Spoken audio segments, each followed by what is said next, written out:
ये चाबी जो आप देख पा रहे होगे ना, ये भाई केटीएम की न्यू एडवेंचर 390। इसमें दो वेरिएंट आए हैं, ये एस वाला वेरिएंट है और एक आता है एक्स वाला वेरिएंट। उसमें क्या है कि आपको अलाइविल्स देखने को मिलेंगे, इसमें क्या है आपको स्पोक व्हील्स देखने को मिलेंगे। तो चलिए इग्निशन को ऑन कर लेता हूँ। तो जैसे ही आपने यहाँ पे की को ऑन किया ना, तो देखो फ्रंट साइड में आपको क्या दिखेगा। फ्रंट साइड में आपको बड़ा सा विंडशील्ड, यहाँ पे एलईडी डीआरएल और यहाँ पे डुअल एलईडी प्रोजेक्टर हेडलाइट का सेटअप कुछ ऐसे है जो आपको देखने को मिल रहा होगा। ये जो लुक है ना पूरा, ये पूरा का पूरा चेंज कर दिया है लुक। जैसे कि केटीएम की सुपर बाइक जो आती है ना, सेम वैसा लुक यहाँ पे दे दिया गया है। यहाँ पे हजार्ड का स्विच मिलेगा और इसको ऑन करने के लिए यहाँ से ऑन कर सकते हैं। तो ये देखो कुछ ऐसा आपको दिखने वाला है। और अगर मैं इसका पास आपको दिखाऊं तो ये देखो जो लाइटिंग का सेटअप होगा वो आपको कुछ ऐसा मिलेगा। हजार्ड को बंद कर देता हूं और चलिए आगे देखते हैं। तो ये जो सस्पेंशन आप देख पा रहे होगे, ये WP एपेक्स के ही अपसाइड डाउन फोक यहाँ पे दिए गए हैं और ये फुली एडजस्टेबल है। कहाँ से एडजस्ट कर सकते हो आगे दिखाता हूँ। लेकिन ये टायर देखो, ये टायर जो है 90x90 सेक्शन के हैं, अपोलो के टायर लगे हैं और 21 इंच जो है इसका व्हील्स है। और इसके बाद 320 mm की डिस्क है, ABS के साथ आता है। दोनों साइड रिफ्लेक्टर आपको देखने को मिलेगा और ये यहाँ पे डुअल पिस्टन कैलिफर यहाँ पे दिए गए हैं। इंजन देख लो तो भाई इंजन जो है LC4C वाला इंजन है। अब KTM की सारी बाइक में आपको देखने को मिल रहा होगा। और ये जो इंजन है ना, ये 46 PS की पावर और 39 Nm का टॉर्क जनरेट करता है। बड़ा सा यहाँ पे आपको रेडिएटर दिख पा रहा होगा। उसके बाद इंजन पूरा यहाँ पे है, ये देखो LC4C की यहाँ पे बैजिंग यहाँ पे आपको दिख जाएगी। ट्रेलिस फ्रेम है, कुछ ऐसा आपको देखने को मिल रहा होगा। ये जो गार्ड आप देख पा रहे होगे, संप गार्ड जिसे बोलते हैं, तो ये एल्युमिनियम का है, बहुत ज़्यादा बेटर है। ग्राउंड क्लियरेंस भर भर के दिया गया है 237 mm का। टैंक पे स्पॉइलर आप देख पा रहे होगे, ये पूरा स्पॉइलर यहाँ से चेंज है। 390 की बैजिंग, रेडी टू रेस, और ये यहाँ पे आपको दिख पा रहा होगा। तो एक वाइट के साथ आता है और एक ऑरेंज के साथ आपको देखने को मिलेगा। ये वाइट वाला वेरिएंट है और यहाँ पे देखो ऑरेंज की यहाँ पे पूरा पैनल एडवेंचर लिखा हुआ। जो ग्रेव हैंडल है वो कुछ ऐसे आपको दिखेंगे। और पीछे की टेल लाइट देखो, बहुत ज़्यादा कॉम्पैक्ट टेल लाइट यहाँ पे दी गई है और यहाँ पे LED वाले इंडिकेटर। टायर देखो 130x80 सेक्शन का और रेडियल टायर यहाँ पे दिया गया है और ये ट्यूबलेस टायर है, अपोलो का है। 240 mm की डिस्क विथ ABS के साथ में। ये सस्पेंशन आप 20 क्लिक तक एडजस्ट कर पाओगे। मोनोशॉक है WP एपेक्स के और इसकी जो ट्रेबल है ये मिलेगी आपको 200 mm की। लेकिन फ्रंट वाला आप यहाँ पे देखो तो 30 स्टेप तक यानी 30 स्टेप तक इसे एडजस्ट कर सकते हो। और इसकी जो ट्रेबल है ना, ये 205 mm की आपको मिलेगी। फ्यूल टैंक देखो 14.5 लीटर की फ्यूल टैंक कैपेसिटी है। माइलेज लगभग अराउंड 25 to 28 kmpl की आप निकाल लोगे।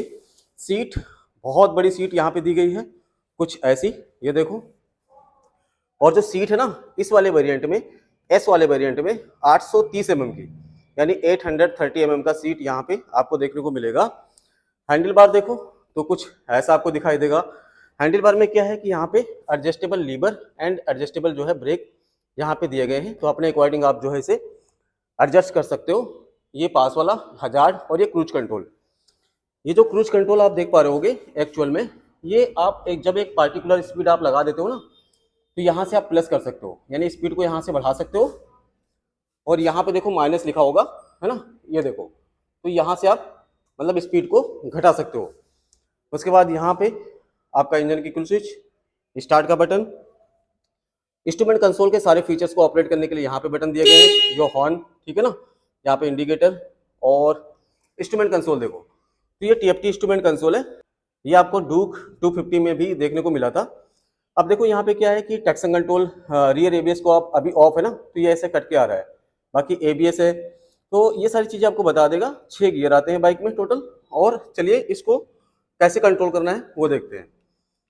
जैसे ही आप जाते हो यहाँ पे, तो पहला आ गया आपका राइड मोड। अब राइड में क्या है, street, of road and rain, ये 3 मोड आपको देखने को मिलेंगे। बैक चलते हैं और यहाँ पे देखो ABS मोड। अब ABS मोड को क्या है, ऑफ रोड एंड रोड, ये 2 तरीके से आप एडजस्ट कर सकते हो। बैक चलते हैं, traction control on end of ये कर सकते हो। बैक चलते हैं, क्विक शिफ्टर दिया गया है, तो आप मतलब क्लच को आसानी से चेंज कर पाओगे। डिस्प्ले मोड, बहुत सारी चीज़ों को आप कस्टमाइज कर सकते हो। देखो स्टैंडर्ड है ना, तो ये चीज़ें देखो, ये वाला डिस्प्ले आप लगा सकते हो, तो ये डिस्प्ले मोड को आप चेंज कर सकते हो, ठीक है ना। अब इसमें क्या है कि ABS है डुअल चैनल और इसमें कॉर्नरिंग ABS भी दिया गया है। ट्रैक्शन कंट्रोल है, लेकिन जो है कॉर्नर वाला ट्रैक्शन कंट्रोल भी यहाँ पे आपको मिल जाएगा। तो फुली जो है यहाँ पे कस्टमाइज डैशबोर्ड है, अपने हिसाब से अपने अकॉर्डिंग जैसा भी आपको पसंद है उस तरीके से आप इसे कस्टमाइज कर सकते हो। यहाँ पे देखो तो आपको C टाइप चार्जिंग पोर्ट भी देखने को यहाँ पे मिलेगा। तो बाइक में ओवरऑल लुक जो है कुछ ऐसा दिखाई देती है। ये KTM की 390 एडवेंचर बाइक का जो टोटल वजन है ना 182 किलोग्राम का है। ये S वाला वेरिएंट, इसमें 2 कलर आते हैं। अभी जो आप ये देख पा रहे होगे ये सेरेमिक वाइट है और एक आता है इलेक्ट्रॉनिक ऑरेंज। और यहाँ पे देखो जो इसका ये पैनल है ना ये पूरा ऑरेंज टाइप में मिलेगा, इस वाइट वाले कलर में एडवेंचर लिखा हुआ है और ये चीज़ें बहुत ज़्यादा अच्छी तरीके से डिजाइन की गई है।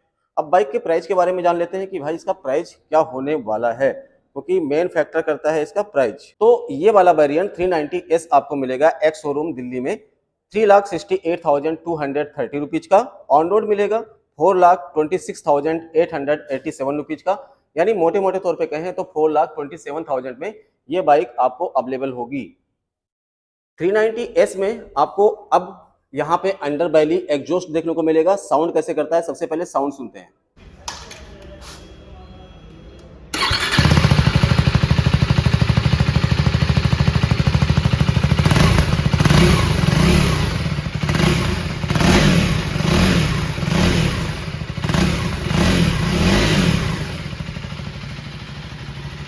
इस बाइक में जितने भी डिटेल थे ना मैंने आपको सब डिटेल कवर कर दिया है।